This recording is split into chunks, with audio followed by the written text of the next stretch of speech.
you don't think that we've sort of begun to shed those ideas of what the proper place of women should be? I mean, I know black women had in some sense shed those ideas a long time ago because they were forced into wage work much earlier. But you're arguing as though you think that idea still continues. Sure, there's all sorts of data about it. So I think that those of us who, work in the academy and come from certain class backgrounds or now live in certain class backgrounds, perhaps think that things have changed more than they have. But we've got, even among elite communities, sort of interesting evidence about our students, even Ivy League students, elite students who have had elite education throughout, who feel that, women students in particular, who feel that they finish college, they maybe go to graduate school, and that if they're to become mothers, they have to opt out of the job market.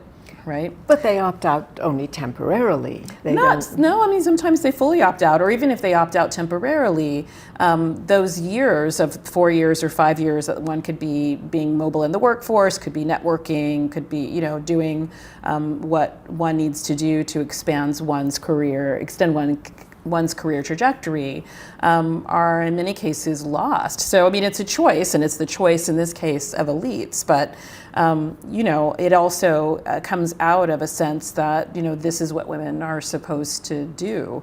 And there's not, I think, a sort of hue and cry about it, nor are there sort of correctives, right? I mean, if we thought this is a great thing for women to do, but they also should not have to give up their career aspirations, we could imagine organizing the workplace and organizing career advancement as a society in such a way to make that the case. So it's not, I think that, so we have got that happening in elite circles, right? And then we've got, right now in the US, a kind of rising tide of nationalism that we know always brings with it very regressive gender politics. So I think, if anything, we're backsliding rather than progressing. I think This is fascinating, because I would have said, as a historian, looking back at my own experiences in the 60s and on, that students today were quite different from students in the past. Mm-hmm.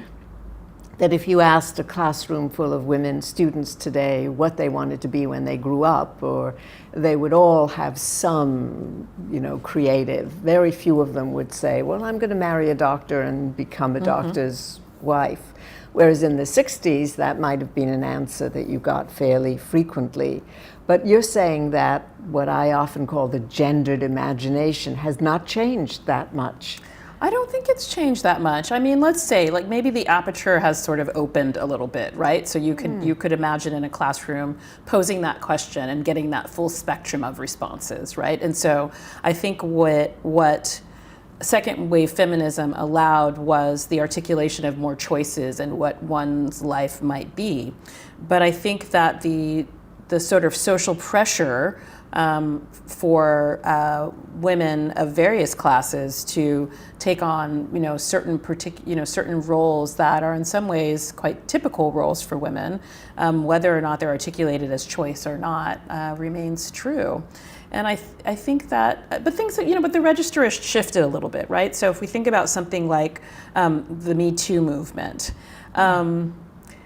one way of reading that is that things have not changed at all, right? You still have women in school, in the workplace, right, who are subject to the worst kind of sexual harassment. So one way of reading that story is that things remain the same as they were in the 50s, right? The kind of predation that might happen in the workplace or on a college campus.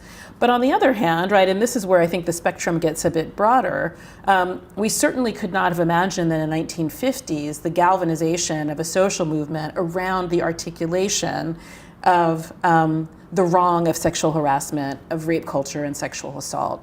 And so certainly, the 60s and the 70s made possible the ability of young women or women today to be able to say, this is wrong, and I'm going to give voice to this and complain about this and seek retribution. But it's also the case that it's still happening, And I think that a real progress narrative would be one in which there would be nothing to have a Me Too around. That would indeed be a real progress narrative, although I do have to say that when I look at the Me Too movement, I see it sort of emerging out of a kind of celebrity culture, and the celebrities announcing their discontent with the so-called casting couch. Yes. But then it spread very quickly, so that many of the women now involved in the Me Too movement are fast food workers, or people working at really low-paid jobs, hotel cleaners, for example. And that's where the energy comes from for the Me Too movement. Absolutely. That suggests to me that working women are really, black and white, are really at the head of this movement and pushing for change. Yes, I mean, we've had, you're the historian, not me, but I think we could sort of, we can talk about the movement the moment where Me Too gets its name, so that, Tarana Burke about a decade ago. But even before that, and before the celebrity, I mean, certainly there's something galvanizing around the celebrity moment. But even before that, if you could think about, the gentleman, the French financier who was staying in a hotel in New York City. Yes, that's right. And who was arrested. And all. And so, I remember thinking about that, and I'm not sure that young, hotel domestic got her what was really owed her. But we could imagine even a decade or two prior, sort of nothing being said at all. So I feel like there have been these other moments in recent history, certainly what's been happening on college campuses around sexual assault, that have been also sort of contributing to this moment. So, one might want to say that working class women actually had a role earlier, as opposed to it was the celebrity women who were rightly, railing against the casting couch, who then inspired the working class women. I mean, that causal arrow might be in a different direction. Let me try something else out on you. Yeah. Anita Hill, yes. 1992, 1993, in a rather well-known episode, claiming sexual harassment and demonstrating it, divided the women's movement, divided black women from white women to some extent. The black community as well. The black community Absolutely. As well. Yes. And then it all faded. More recently, Brett Kavanaugh, faced with quite different charges from a quite different period, but when the sexual harassment issue was raised against him, it drew an enormous public outcry from black women, white women, everybody, and almost scuttled the nomination, which didn't happen. So isn't that an indication, at least, of some progress, that people are now paying attention to these charges, whereas they weren't paying attention to them 25 years ago?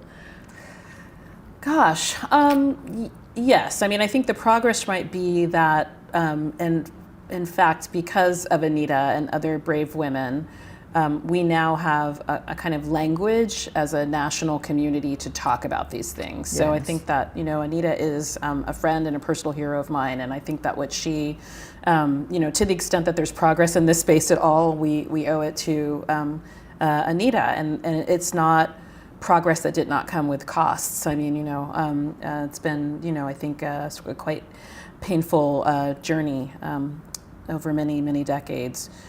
But I think, Alice, and maybe this is where, you're glass half full and I'm glass half empty, and we might just have to leave it that way. I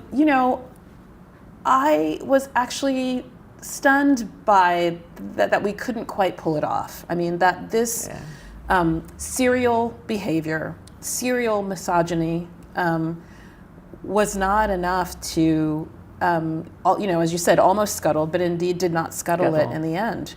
And, to me, that was this sort of,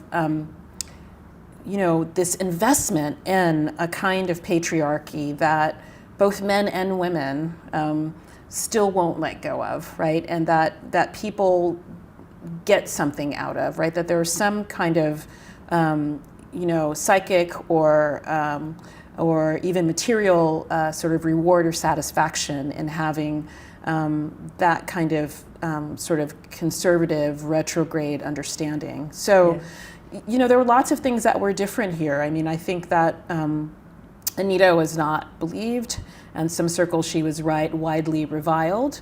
Dr. Christine Blasey Ford was, deemed as a white woman, I think we need to say, to be much more sympathetic, to be, believable, to be authentic, and ways that weren't available, and even now wouldn't have been available, I think, to Anita Hill. So that's different, but fundamentally, I think the core framing that this sort of behavior, while not laudable, is okay. This sort of behavior is how men behave, and what's the big deal, and people should stop complaining. This sort of sense that it is normative behavior, and that any sense that it isn't is the problem, Right. not the behavior itself. And so, to me, those cases are much more similar. Although, certainly, as you suggest, we were able to have a different kind of conversation. And one, the part of me that shares the glass half full with you would want to think, well, when this happens with a third Supreme Court justice nominee, that'll be the time. That'll be the time. That'll be the time. But I'm not sure.